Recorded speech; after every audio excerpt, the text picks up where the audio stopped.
మరి రైతుల గురించి ఈ బాబు ఏ రోజైనా ఆలోచించాడా? ఓ చంద్రబాబు, ఏమయ్యా చంద్రబాబు, వినవయ్యా చంద్రబాబు, సమాధానం చెప్పవయ్యా చంద్రబాబు. రైతుల గురించి మరి నువ్వేం చేశావయ్యా అని చెప్పి చంద్రబాబుని అడిగితే చంద్రబాబు ఏం చెప్తాడో తెలుసా? వ్యవసాయం దండగా అంటాడు. రైతులకు ఉచితంగా కరెంట్ ఇస్తే ఆ తీగల మీద బట్టలు ఆరేసుకోవాలి అని అంటాడు. రుణమాఫీ చేసేస్తా, మొదటి సంతకంతోనే పెట్టేస్తా అని నిలువున మోసం చేశాడు. బ్యాంకుల్లో పెట్టిన బంగారం విడిపిస్తా అని చెప్పి ఏకంగా ఆ బ్యాంకులు రైతన్నల బంగారం వేలం వేస్తా ఉంటే చోద్యం చూశాడు. రైతన్నలంతా ఒక్కడి గుర్తుపెట్టుకోండి, మీ పొలాలలో పెట్టే దిష్టి బొమ్మనైనా నమ్మొచ్చేమో కానీ చంద్రబాబును మాత్రం నమ్మలేము అని చెప్పి ప్రతి ఒక్కరూ గుర్తుపెట్టుకోండి. ఆలోచించండి. గతంలో ఎప్పుడూ జరగని విధంగా ఈ 58 నెలల కాలంలోనే ప్రతి ఒక్కరి కలని నిజం చేయడానికి మీ బిడ్డ పాలనలో అడుగులు పడ్డాయి. ప్రతి ఒక్కరూ ఆలోచన చేయమని అడుగుతా ఉన్నా. ఒక తల్లి డ్రీము మీ జగన్ స్కీము, ఒక రైతు డ్రీము మీ జగన్ స్కీము, ఓ అక్క చెల్లెమ్మ డ్రీము మీ జగనన్న స్కీము, మీ తమ్ముడి స్కీము, చిన్నారుల డ్రీము మీ జగన్ మేనమామ స్కీము, అవ్వ తాతల డ్రీము మీ మనవడి స్కీము, యువత డ్రీము మీ జగనన్న స్కీము. ఇవన్నీ కూడా కళ్ళెదుటే కనిపిస్తా ఉన్నా వాస్తవాలు అవునా కాదా అని మిమ్మల్ని అందరినీ అడుగుతా ఉన్నాను. ఇప్పుడు మరో ముఖ్యమైన కళ గురించి చెబుతా. నిజంగా ఈ కళ వింటే మీరు కూడా ఎంతో సంతోషపడతారు. మరో ముఖ్యమైన కళ గురించి చెబుతా. ఇది ఒక పల్లె కళ, ఇది ఒక ఊరి కళ, ఇది ఒక గ్రామం కళ. అవును, ఊరికి కూడా కళలుంటాయి. గ్రామం బాగుంటేనే, ఆ గ్రామంలో అందే సేవలు బాగుంటేనే గ్రామం అంతా బాగుంటుంది అని, ఆ గ్రామాన్ని ఎవరు విడిచిపెట్టి ఎక్కడికెక్కడికో వెళ్ళిపోరు అని ఆ గ్రామానికి కూడా కళ ఉంటుంది. మరి ఆ గ్రామం డ్రీమ్కు మీ జగన్ ఎన్ని స్కీములు తీసుకొచ్చాడో తెలుసా? 1 కాదు, 2 కాదు, 3 కాదు, ఏకంగా 7 స్కీములు తీసుకొచ్చాడు ఆ గ్రామం కోసం మీ బిడ్డ. ఆ గ్రామంలోనే కనిపిస్తుంది గ్రామ వార్డు సచివాలయాలు, ఆ గ్రామంలోనే కనిపిస్తాయి 60-70 ఇళ్లకు ఒక వాలంటీర్ వ్యవస్థ, ఆ గ్రామంలోనే కనిపిస్తుంది రైతు భరోసా కేంద్రం, ఆ గ్రామంలోనే మరో 4 అడుగులు ముందుకు వేస్తే కనిపిస్తుంది ఒక విలేజ్ క్లినిక్, అదే గ్రామంలోనే కనిపిస్తుంది నాడు నేడుతో మారిన ఇంగ్లీష్ మీడియం స్కూలు, అదే గ్రామంలోనే కనిపిస్తుంది ఒక గ్రామంలోనే మహిళా పోలీస్. ఈ 6తో పాటు 7వ వ్యవస్థ నిర్మాణం అవుతా ఉన్న డిజిటల్ లైబ్రరీలు, గ్రామానికే వచ్చిన ఫైబర్ గ్రిడ్. ఇది ప్రతి గ్రామంలోనూ కనిపించే మీ జగన్ మార్కు, మన వైఎస్ఆర్సీపీ మార్కు అని కూడా సగర్వంగా తెలియజేస్తా ఉన్నా. ఇది గ్రామం డ్రీము, మీ జగనన్న స్కీము.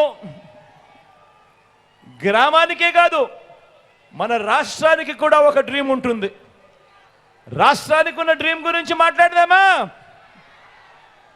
స్వతంత్రం వచ్చిన తర్వాత ఇప్పటి వరకు ఎవరు చేయనట్టుగా రాష్ట్రం డ్రీమ్ను నెరవేరుస్తూ, స్వతంత్రం వచ్చిన తర్వాత ఇప్పటి వరకు ఎవరు చేయనట్టుగా రాష్ట్రంలో ఈరోజు 17 కొత్త గవర్నమెంట్ మెడికల్ కాలేజీలు వేగంగా నిర్మాణంలో అవుతా ఉన్నాయా లేదా అని అడుగుతా ఉన్నాను.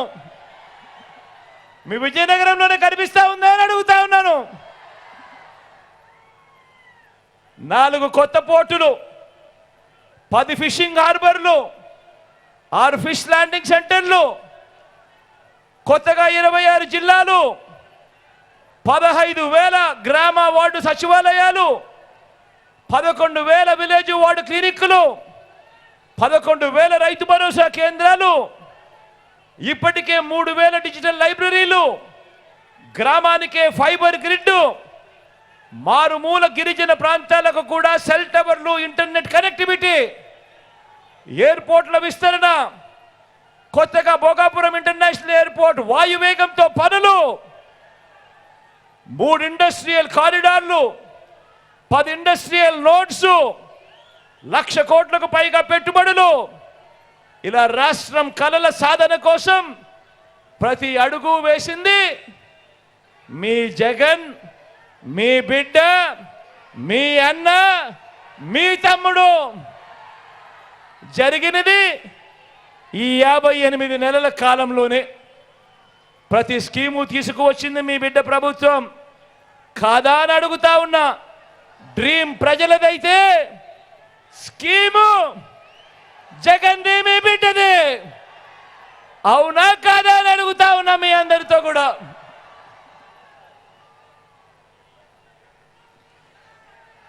మరి మీ డ్రీమ్స్ నిజం చేయడానికి బాబు ఏం చేశాడు అని అడుగుతా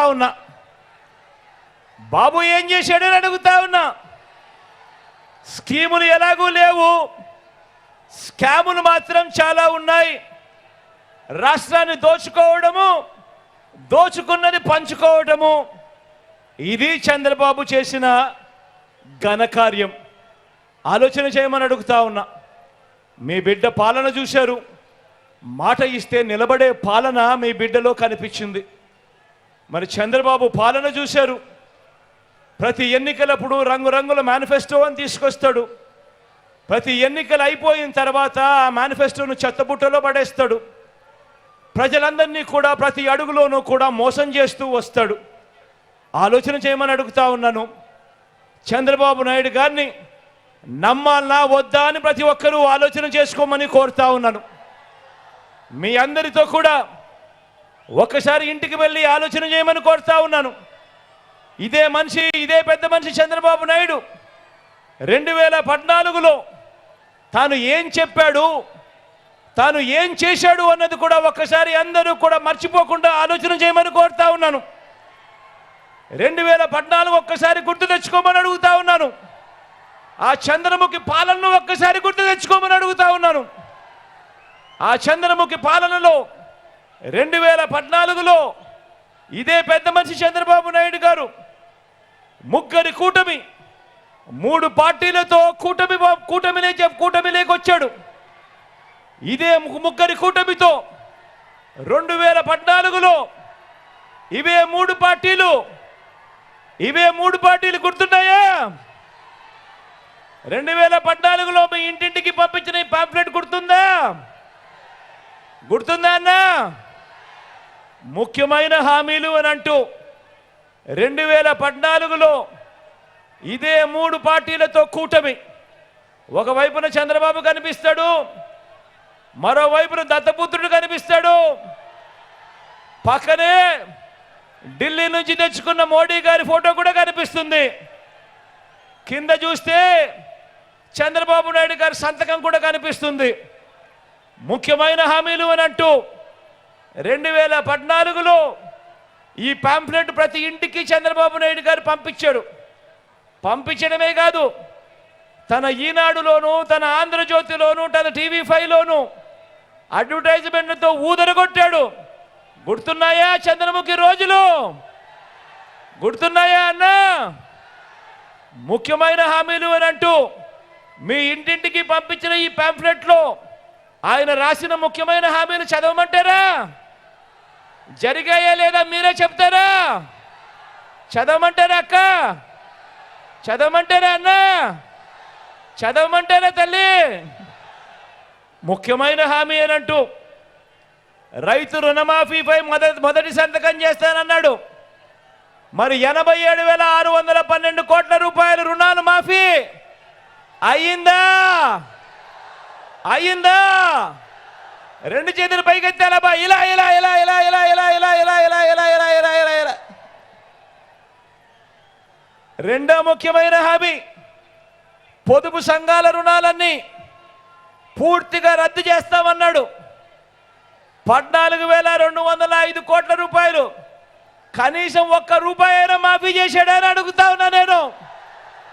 రెండు చేతులు పైకెత్తాలబ్బా. ఇలా ఇలా ఇలా ఇలా ఇలా ఇలా ఇలా ఇలా ఇలా.